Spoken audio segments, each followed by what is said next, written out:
Olá, está no ar o programa Profissões, que mostra para você um profissional que está em alta no mercado, o engenheiro civil. Com as obras de infraestrutura em pleno aquecimento e o aumento da renda dos brasileiros, surgem várias obras todos os dias.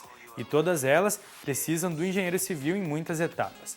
Quer conhecer mais sobre essa profissão? Nós mostramos para você.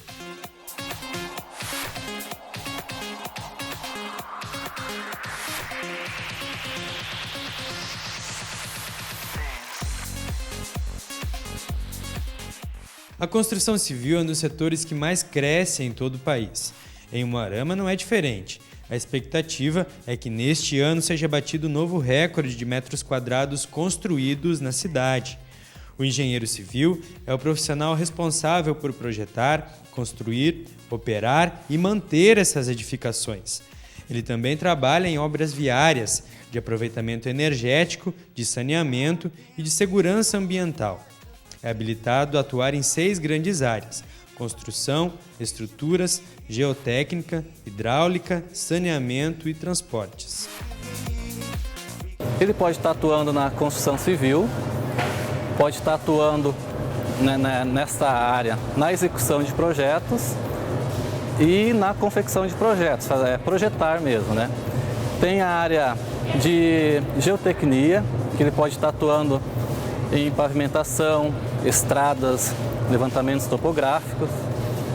Tem também a área hidráulica, a parte de dimensionamento de tubulações hidráulicas, de canais de água.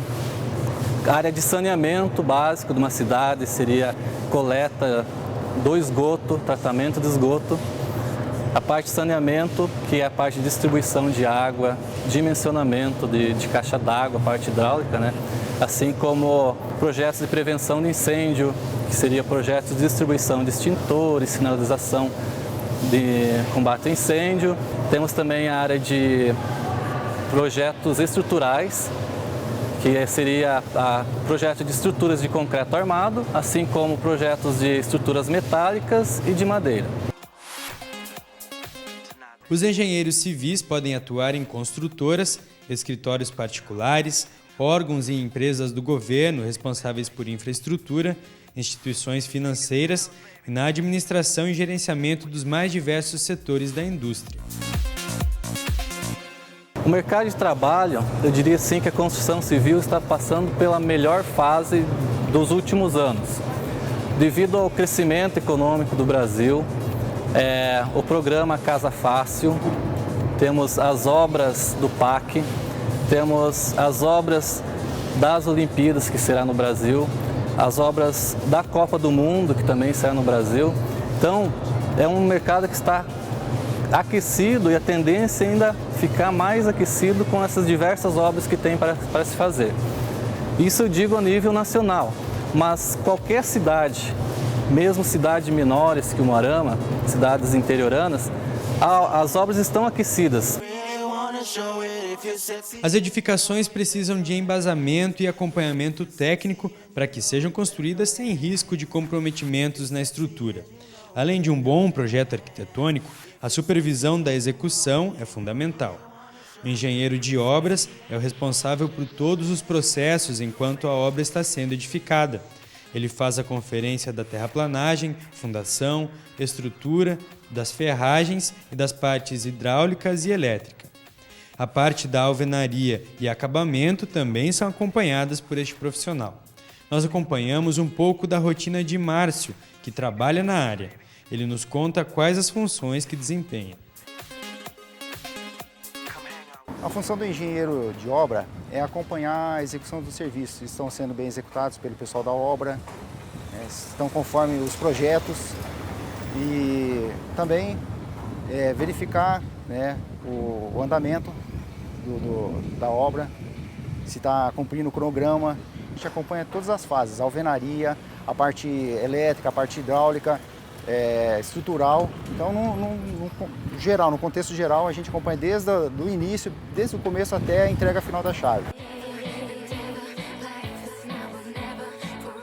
O engenheiro de obras tem que estar em sintonia com o mestre de obras da construção. Este contato garante o andamento no cronograma e que os materiais não faltam. todos os detalhes são combinados. A comunicação com o engenheiro que projetou também é essencial.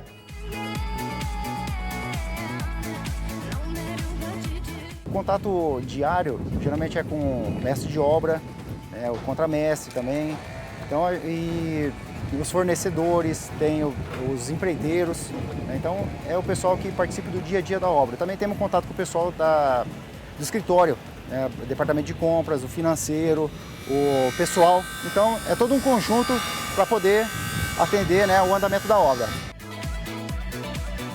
No escritório, que geralmente fica dentro da construção, são feitos os contatos com fornecedores e clientes. Ele também tem uma planilha que segue à risca para o acompanhamento do empreendimento.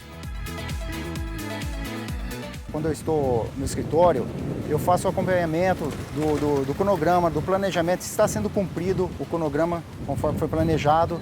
Entro em contato com fornecedores, cobrando, né, a entrega de materiais, eu entro em contato com o pessoal da administração, né, para poder também cobrar alguns itens, né, que fica muitas vezes, né, do escritório resolver para a gente, né, a parte principalmente do departamento de compras, né, a gente pede o material da obra, né, faz o pedido para o departamento de compras e aguarda daí chegar o material. Quando o material às vezes atrasa, a gente liga para poder cobrar deles, tá faltando lajota, tá faltando cimento, quando é que chega, não chegou, tá atrasando o serviço. Então é esse contato que a gente tem diariamente.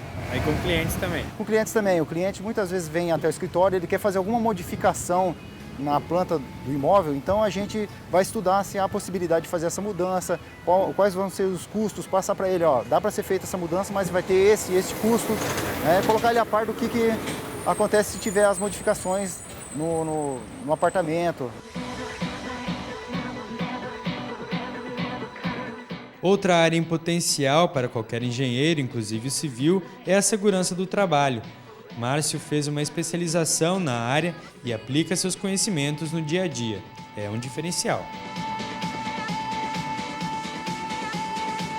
O engenheiro de segurança, a função dele é ele acompanhar, né, a parte da segurança do trabalho. Por exemplo, no canteiro de obras é a gente acompanhar o que está sendo feito em relação à segurança, né?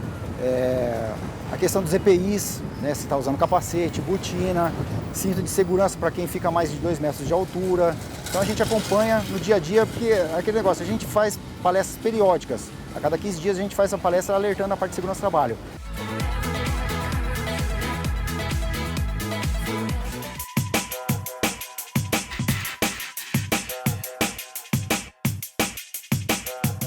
Bem, as dicas agora é para você que está um pouco confuso ainda com relação ao que escolher.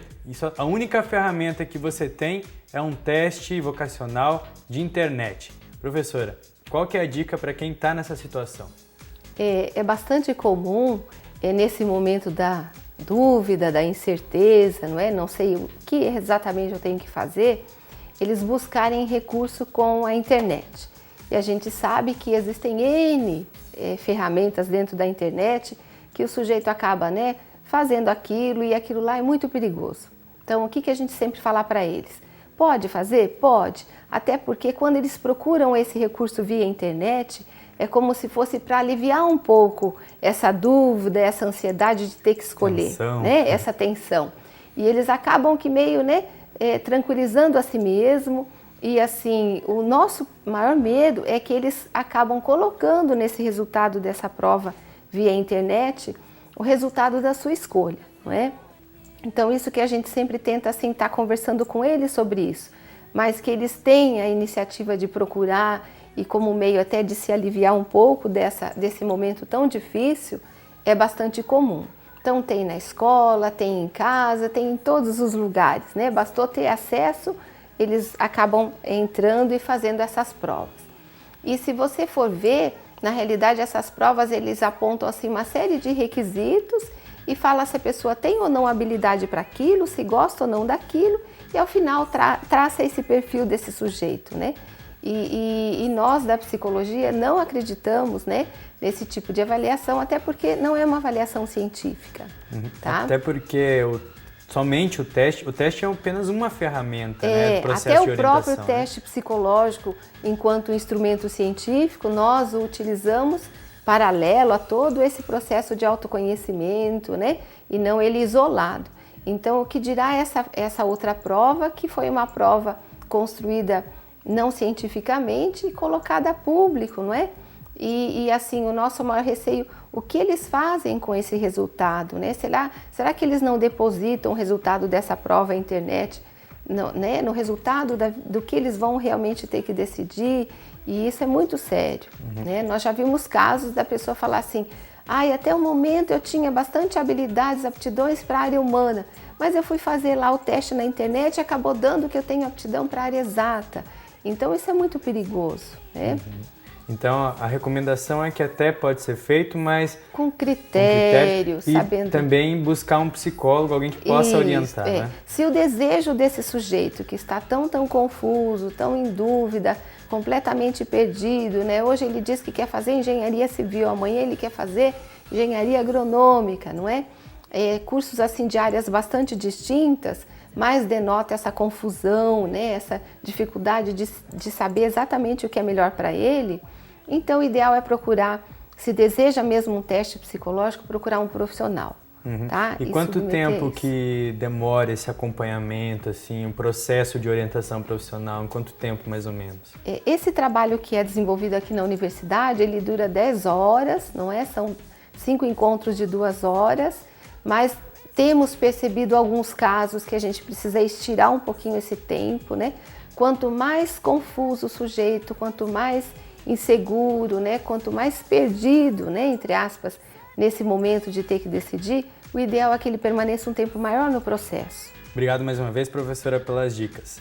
E fica aí para você a dica de não confiar totalmente nos testes virtuais. Nós voltamos já depois do intervalo.